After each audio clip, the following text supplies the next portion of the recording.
नमस्कार देवियों और सज्जनों, मैं हूं प्रेम प्रकाश और आज के इस ज्ञानवर्धक सफर में आपका बहुत बहुत स्वागत है। हमारा भारत एक ऐसा देश है जिसकी संस्कृति जितनी विविध है उतनी ही विशाल और महत्वपूर्ण इसकी भौगोलिक सीमाएं भी हैं।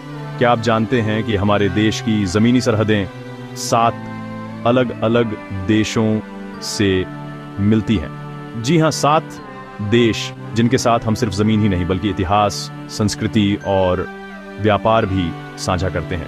ये सीमाएं केवल नक्शे पर खींची गई लकीरें नहीं हैं, बल्कि ये हमारे देश की सुरक्षा, संप्रभुता और अंतर्राष्ट्रीय संबंधों का आधार हैं। अक्सर हम इन सीमाओं के बारे में सुनते तो हैं, पर क्या हम ये जानते हैं कि हमारे कौन-कौन से राज्य इन पड़ोसी देशों के साथ अपनी सीमाएं साझा करते हैं? ये ज्ञान न केवल प्रतियोगी परीक्षाओं के लिए महत्वपूर्ण है, बल्कि एक जागरूक भारतीय नागरिक होने के नाते भी हमें यह पता होना चाहिए।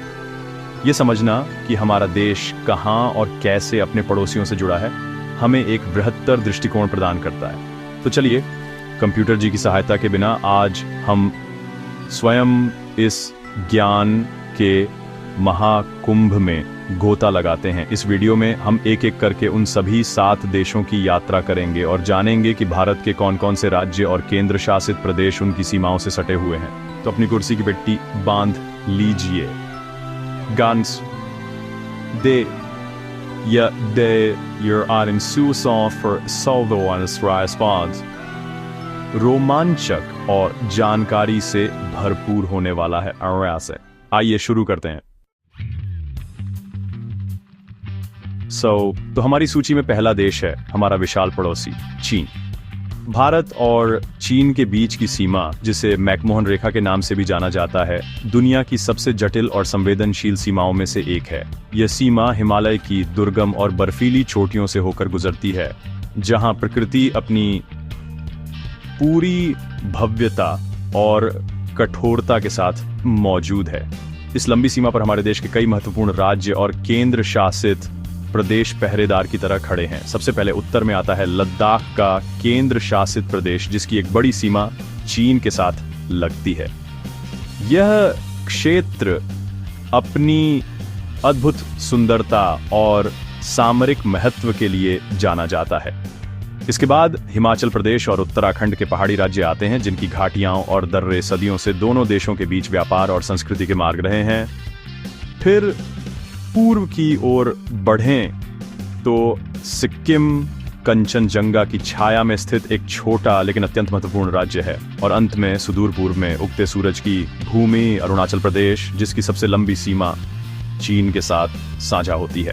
तो कुल मिलाकर लद्दाख, हिमाचल प्रदेश, उत्तराखंड, सिक्किम और अरुणाचल प्रदेश, ये 5 प्रहरी चीन की सीमा पर स्थित हैं। अब हम अपनी यात्रा को पश्चिम की ओर ले चलते हैं और बात करते हैं उस पड़ोसी की जिसके साथ हमारे संबंध इतिहास के पन्नों में हमेशा से ही चर्चा का विषय रहे हैं, पाकिस्तान।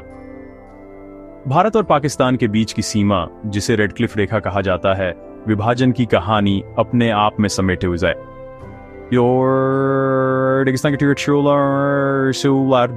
पंजाब के हरे भरे खेतों और कश्मीर की बर्फीली वादियों तक फैली हुई है। इस सीमा पर हमारे 4 राज्य और केंद्र शासित प्रदेश स्थित हैं। सबसे उत्तर में लद्दाख और जम्मू कश्मीर की केंद्र शासित प्रदेश, जहां की नियंत्रण रेखा हमेशा से ही दुनिया भर का ध्यान आकर्षित करती रही है। यहाँ की घाटियां जितनी खूबसूरत हैं उतनी ही संवेदनशील भी। इसके दक्षिण में आते ही हम पंजाब की वीर भूमि में प्रवेश करते हैं, जहां वाघा अटारी सीमा पर हर शाम होने वाली रिट्रीट सेरेमनी देशभक्ति का एक अनूठा नजारा पेश करती है। फिर राजस्थान का विशाल थार मरुस्थल आता है, जहां रेत के टीले सीमा का निर्धारण करते हैं। और अंत में गुजरात का कच्छ का रण, एक नमकीन दलदली भूमि जो पाकिस्तान के साथ हमारी जमीनी और समुद्री दोनों सीमाओं को परिभाषित करती है। तो याद रखिए, लद्दाख, जम्मू कश्मीर, पंजाब, राजस्थान और गुजरात। चलिए अब हम एक ऐसे देश की ओर बढ़ते हैं जिसके साथ हमारे रिश्ते केवल राजनीतिक या भौगोलिक नहीं बल्कि गहरे सांस्कृतिक और आध्यात्मिक भी हैं, नेपाल। भारत और नेपाल के बीच एक खुली सीमा है जो दोनों देशों के लोगों के बीच सहज आवागमन की अनुमति देती है। यह सीमा हमारे रोटी बेटी के संबंधों का प्रतीक है। हिमालय की तलहटी में बसी यह सीमा 5 भारतीय राज्यों को छूती है जो नेपाल के साथ एक लंबा और मैत्रीपूर्ण बॉर्डर साझा करते हैं। इसकी शुरुआत पश्चिम में उत्तराखंड से होती है, जहां से कई पवित्र नदियां दोनों से होकर बहती हैं। इसके ठीक बगल में भारत का सबसे अधिक जनसंख्या वाला राज्य उत्तर प्रदेश है, जिसकी एक महत्वपूर्ण सीमा नेपाल से लगती है।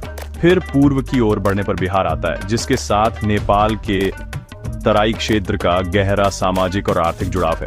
इसके बाद एक छोटा सा हिस्सा पश्चिम बंगाल के दार्जिलिंग जिले का भी नेपाल की सीमा को छूता है, और अंत में पूर्व में सिक्किम राज्य है जो नेपाल और भूटान के बीच सैंडविच की तरह स्थित है। तो ये 5 राज्य हैं: उत्तराखंड, उत्तर प्रदेश, बिहार, पश्चिम बंगाल और सिक्किम।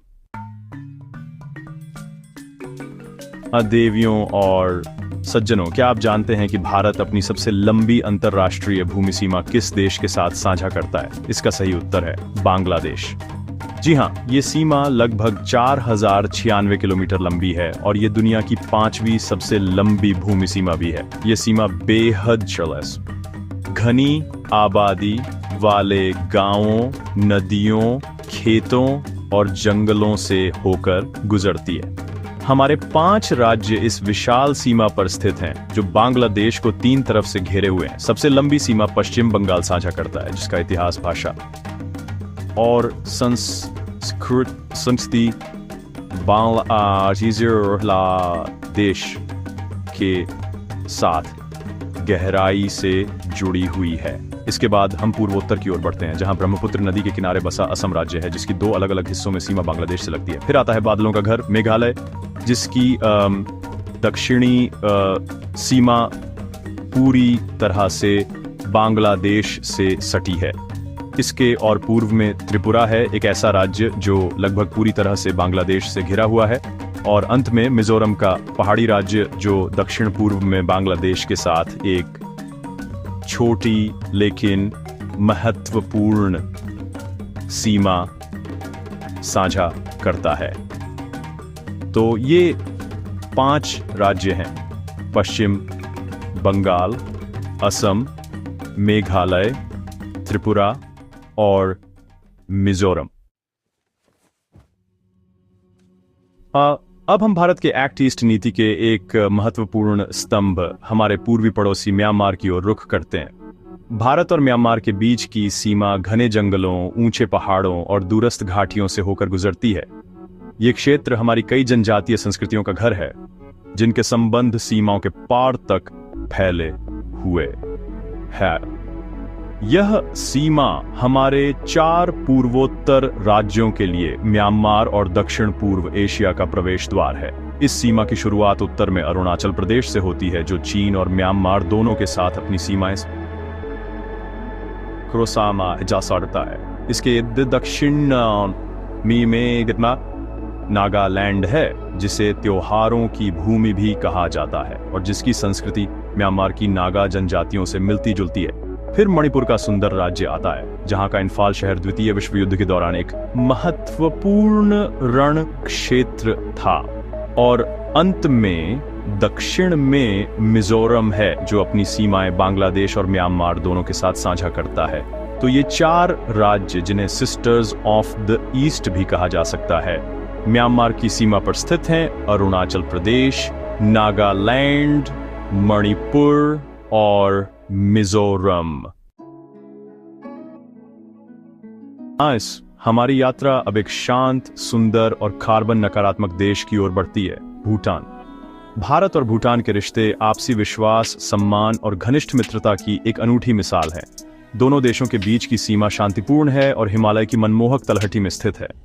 हमारे 4 राज्य इस खुशहाल देश के साथ अपनी सीमाएं साझा सा करते हैं, जो इसे पश्चिम, दक्षिण और पूर्व से घेरे हुए हैं। इसकी शुरुआत पूर्व में अरुणाचल प्रदेश से होती है, जो भूटान के साथ अपनी पूर्वी सीमा साझा करता है। इसके पश्चिम में असम का विशाल मैदानी इलाका है, जहां से भूटान में प्रवेश के लिए कई प्रमुख द्वार हैं, जैसे कि समुद्रुप, जोंगखार और गैलेफू। असम के बाद पश्चिम बंगाल का उत्तरी भाग, जिसे डुआर्स क्षेत्र कहा जाता है, भूटान की सीमा से सटा हुआ है। यह क्षेत्र अपने चाय के बागानों और वन्य जीवन के लिए प्रसिद्ध है। और अंत में पश्चिम में सिक्किम राज्य है, जो भूटान की पश्चिमी सीमा पर स्थित है। तो ये 4 राज्य हैं, अरुणाचल प्रदेश, असम, पश्चिम बंगाल और सिक्किम, जो भूटान के साथ हमारी मैत्रीपूर्ण सीमा को सुशोभित करते हैं। और अब हम अपनी सूची के अंतिम और 7वें देश पर आते हैं, अफगानिस्तान। ये जानकर आपको शायद आश्चर्य हो, लेकिन भारत आधिकारिक तौर पर अफगानिस्तान के साथ भी एक सीमा साझा करता है। हालांकि ये सीमा बहुत छोटी है, लगभग 106 किलोमीटर, और ये वर्तमान में सीधे तौर पर हमारी पहुंच में नहीं है, सुबारी है। ये सीमा, जिसे डूरंड रेखा का हिस्सा माना जाता है, भारत के सबसे उत्तरी सिरे पर स्थित है। ये सीमा उस क्षेत्र में पड़ती है जिसे आज हम पाकिस्तान अधिकृत कश्मीर यानी पीओके के नाम से जानते हैं, विशेष रूप से गिलगित बाल्टिस्तान के इलाके में। भारत इस पूरे क्षेत्र पर अपना दावा करता है और इस लिहाज से अफगानिस्तान हमारा एक पड़ोसी देश है। ये छोटी सी सीमा वाखान कॉरिडोर नामक एक संकीर्ण पट्टी के अंत में स्थित है, जो अफगानिस्तान को चीन से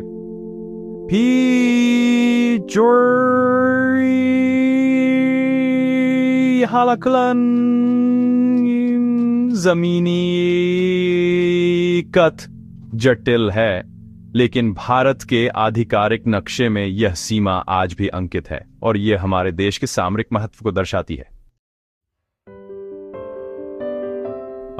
तो देवियों और सज्जनों, यह थी हमारी भारत की सीमाओं की यात्रा। हमने देखा कि कैसे लद्दाख से लेकर अरुणाचल प्रदेश तक और गुजरात से लेकर मिजोरम तक हमारा देश 7 विभिन्न पड़ोसियों के साथ अपनी सरहदें साझा करता है। यह सीमाएं सिर्फ भौगोलिक विभाजक नहीं, बल्कि संस्कृतियों, इतिहास और लोगों के मिलन बिंदु भी हैं।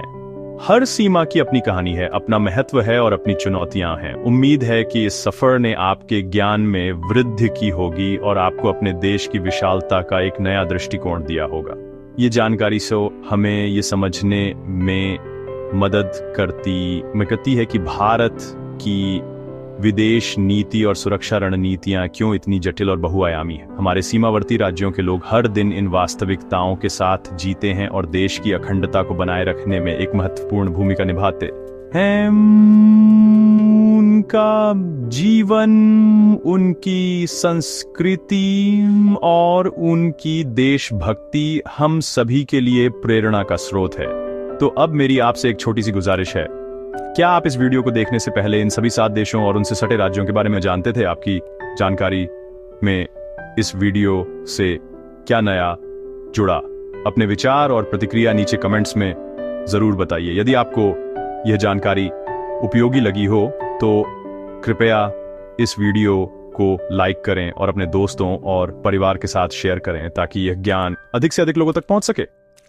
आपके इस स्नेह के लिए मैं प्रेम प्रकाश आपका बहुत बहुत धन्यवाद करता हूं। नमस्कार।